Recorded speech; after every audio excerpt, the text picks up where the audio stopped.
water isn't easy in a lot of these locations. 747 easily catching a fish in the jacuzzi. He often moves out of that deeper water to eat it.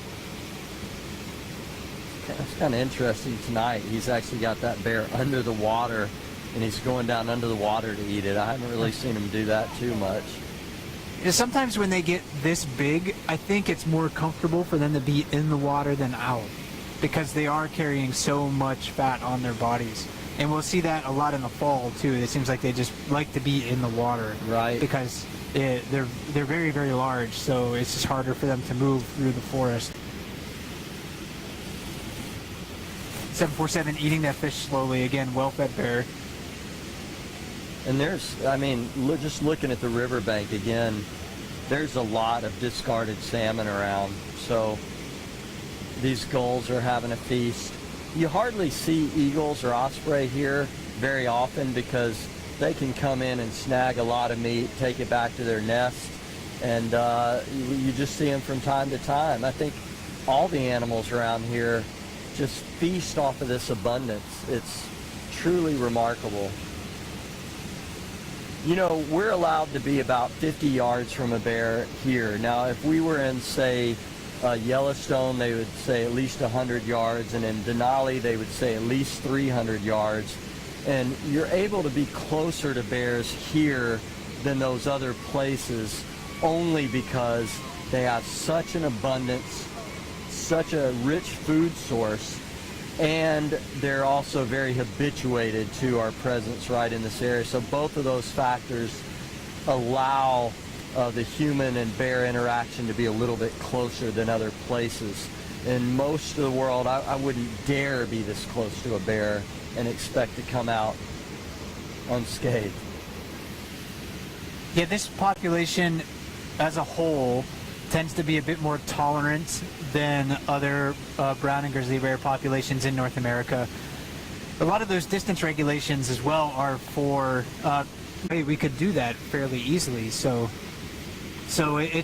giving bears space is not only for human safety, but also for the welfare of the animals. Well, and if you go back in history and you look at the successive people who were here before, the Alutiiq people in this area, they used to fish in this area. And so when people were fishing in this area, they would often have the younger boys and whatnot drive the bears away from the area in order for them to protect their fish. And so the human-bear interaction has gone on a long time, and I think when people started fishing here in the 40s and 50s, there weren't even so many bears around. And of course, now that this has sort of been given back to them, then they began to return, and now, you know, here in great abundance. Last year we had 49 adult bears just in this stretch of the river.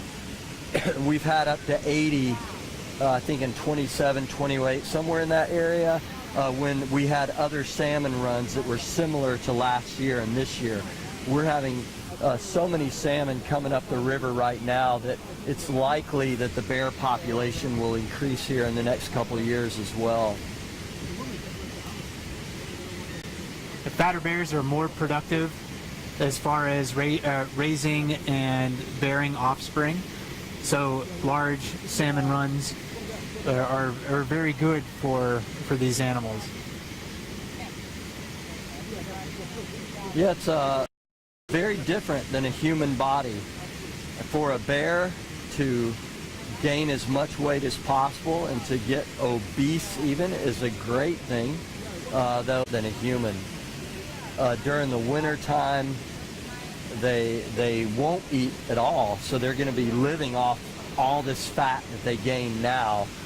They won't urinate, they won't defecate, they'll just be in slumber for months, 6, 7 months at a time, and they'll even be able to convert their waste product into nitrogen and proteins for maintaining their muscle mass.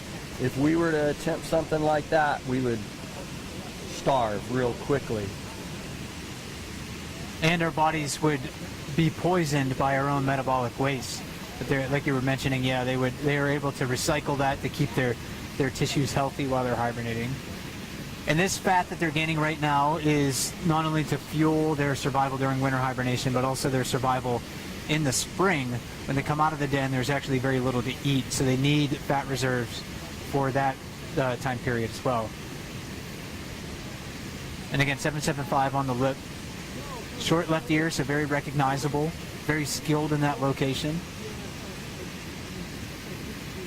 He's really been impressive tonight, just one after another. I mean, I haven't even been able to keep up with him, but it seems like every time you turn around, he's got another fish. And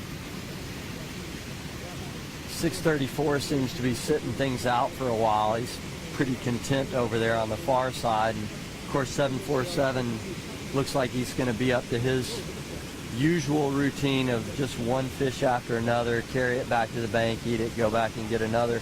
We have a new, well, not a new bear, it's a bear that we've seen here a few times. Very distinct looking bear, wouldn't you say, Mike? Yes, and I'm not sure I'm going to be able to get him into the frame quite yet. There's a camera lens in my way there. I'll try to move the camera over a little bit.